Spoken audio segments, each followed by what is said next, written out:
Well, what's the worst possible snake? Well, that's a reasonable question. And then a better question is, what do you do about the worst possible snake? And one answer is, you face it. You exist in these walled enclosures, but there's something that lurks that will always knock you off your feet. And then the question is, what is that? And the answer to that is being formulated over very long periods of time. Partly, it's the probability of predation itself. That's the snake, the thing that can come in subtly and undermine you. And then the worst snake of all is malevolence. And I think that's technically correct, because one of the things that you view, for example, when you're looking at post-traumatic stress disorder, is that it's almost always the case that someone who suffers from post-traumatic stress disorder, which you might think of as a real life reincarnation of the fall, is that people encounter something malevolent and it breaks them, because it's the worst thing to understand. It's like suffering is one thing, man, that's bad enough. Vulnerability and suffering, that's bad enough. But to encounter someone who wishes that upon you and will work to bring it about, that's a whole different category of horrible. Especially when it also reflects something back to you about yourself. Because if someone else can do that to you, and they're human, that means that you partake of the same essence. Strangely enough, that's actually the cure to some degree to post-traumatic stress disorder. If you've been victimized, you're naive and you've been victimized, the way out of that is to no longer be naive and to no longer be victimized. You see this reflected in the Harry Potter idea, for example, that the reason that Harry Potter can withstand Voldemort is because he's got a piece of him, right? He's been touched by it. And the way that you keep the psychopaths at bay is to develop the inner psychopath so that you know one when you see one. But that's a voluntary thing. It's like a set of tools that you have at your disposal, which is full knowledge of evil. Nietzsche said, if you look into an abyss for too long, you risk having the abyss gaze back into you, right? The idea is that if you look at something monstrous, you have a tendency to turn into a monster. And people are often very afraid of looking at monstrous things exactly for that reason. And then the question is, well, should you turn into a monster? And the answer to that is, yes, you should. But you should do it voluntarily and not accidentally. And you should do it with the good in mind rather than falling prey to it by possession, essentially, because that's the alternative. And how does it possess you? That's easy. Your suffering makes you bitter. Your bitterness makes you resentful. Your resentment makes you vengeful. And once you're on that road, you go down that a little bit farther, man. Well, you end up fantasizing in your basement about shooting up the local high school and then killing yourself, right? Because that's sort of the ultimate end of that line of pathological reasoning. Being should be eradicated because of its intrinsic evil, and I'm exactly the person to do it. And I'll cap it off with an indication of my own lack of worth just to hammer the point home, right? And if I can garner a little post-posthumous fame along the way, well, that'll satisfy my primordial primate dominance hierarchy imaginings too, at least in fantasy. So, you know, it's the full package if you want to go down that route. And of course, people don't like to think about that sort of thing, and it's no bloody wonder. But without the capability for mayhem, you're a potential victim to mayhem. So you need your sword. It should be sheathed, but you need to have it. And it's very frequently the case. If you treat someone with post-traumatic stress disorder, there's two things you have to do.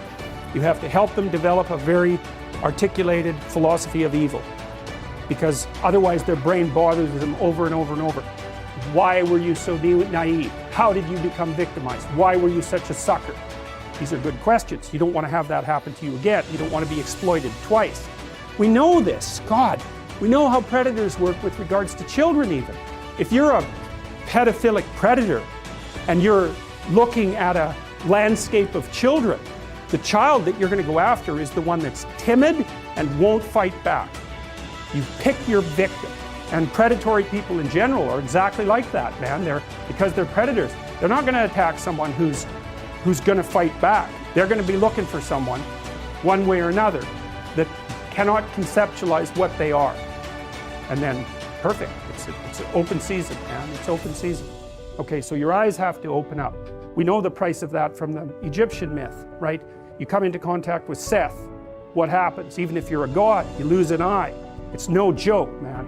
It's no joke. And then the cure for that is the movement down into the underworld and the revitalization of the Father. That's the identification with the force that created culture, right? And that then there's you and that together. then you can withstand malevolence. Maybe you can withstand tragedy and malevolence. And then that's the whole secret, right? Because that's what you want in life. You need to be able to withstand tragedy, and you need to be able to withstand malevolence, because those are the forces that are always working against you. And so if you're treating someone with post-traumatic stress disorder, first they need an introduction to the philosophy of malevolence, and second they have to learn to become dangerous, because that's the only way out. What's the alternative? They get these recurrent thoughts about their vulnerability in the face of malevolence and their own naivety, because by definition, if someone psychopathic has exploited you, you're too naive. It's a definitional issue. You can say, well, that's no fault of mine. How the hell could I be prepared? Fair enough, man. Perfectly reasonable objection. Doesn't solve your problem. Because it's an eternal problem, right? The eternal problem is, how do you deal with tragedy and malevolence? And you can say, well, I'm not prepared. It's like, yeah, fair enough. Unsurprising, especially if you were overprotected as a child. It's not a good idea to overprotect your kids, because the snakes are going to come into the garden no matter what you do. Instead of trying to keep the damn snakes away, what you do is you arm your child with something that can help them chop them into pieces and make the world out of them. So that the trick for human thriving in the face of suffering and malevolence is strength, not protection. It's a completely different idea. We also know this clinically. We know, for example, that if you treat people with exposure therapy for agoraphobia, which is, roughly speaking, the fear of chaos, I would say, the fear of everything, you don't make them less afraid. You make them braver. It's not the same thing. Because with an agoraphobic, see, what happens to them is the fall. They never conceptualize death and suffering. They're naive, right? It never enters the theater of their imagination, and it's because they're protected from it. But then something happens. This often happens to women in their 40s, because they're the people most likely to develop agoraphobia. Something happens, they've been protected from chaos by authority their entire life. So maybe they had an overprotective father, and then they went to an overprotective boyfriend, and then they went to an overprotective husband. And maybe they were willing to be subjugated to all three of those because of the protection, right? So that's the bargain. They stay weak and dependent, and maybe they have to, because that's the only way they can appeal to the person who's hyperprotective. But the price they pay for that is that they're not sufficiently competent. And then something happens in their life, often in their 40s, they develop heart palpitations, maybe as a consequence of menopause. Their heart starts to beat erratically, and they think, oh no, death. It's like, well, who are you going to talk to about that? There's no protection from authority for that. Or maybe their friend gets divorced, or maybe their sister dies, or something like that. It brings up the specter of mortality, and maybe the specter of malevolence and mortality, and it brings it up in a way that authority, recourse to authority, cannot solve. And then they have a panic attack. It's like fight or flight's gone out of control. Very, very unpleasant. Then they start to avoid the places they've had a panic attack. Then they end up not being able to go anywhere. So then Tiamat has come back, right? A huge monster, a little victim. And so what do you do with them? Well, there's no saying, no, there's no Tiamat. That's done, right? Their naivety is over. They've had a direct contact with the threat of mortality and social judgment. And there's no going back. There's no saying, oh, the world is safe. It's not safe. Not at all. It's not safe. The fact that you think it's safe means that you were living in an unconscious bubble that was sort of provided to you by your culture. It's a gift. And now that's been shattered. And so now what do you do? Well, the answer is you retreat until you're in your house and there's nowhere you can go. You're the ultimate frozen rabbit, right? And your life is hell because you can't function. The alternative is, let's take apart the things you're afraid of.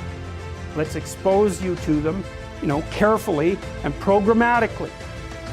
And then you'll learn that you're actually tougher than you think. You never knew that. And maybe you didn't want to take on the responsibility because, people play a role in their own demise, so to speak. When you had opportunity to go out and explore or withdraw because you were afraid, you chose to withdraw because you were afraid. So it's not only that you were overprotected often, it's that you were willing to take advantage of the fact that you were overprotected and run back there whenever you had the opportunity. Well, there's no safe places. And the next issue is, do you really want a safe place? Is that what you want? You want to be so weak that you want to be protected from threat. What the hell kind of life is that? You're a paralyzed rabbit in a hole. That's no life for a human being.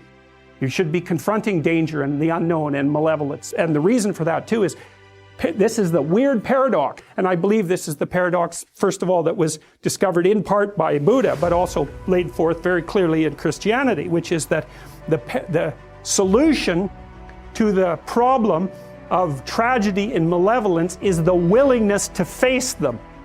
Now, who the hell would ever guess that? It's a completely paradoxical suggestion. Well, why does it work? Well, because the more you confront the two of them, the more you grow. And maybe you can grow so that you're actually larger than the chaos and malevolence itself.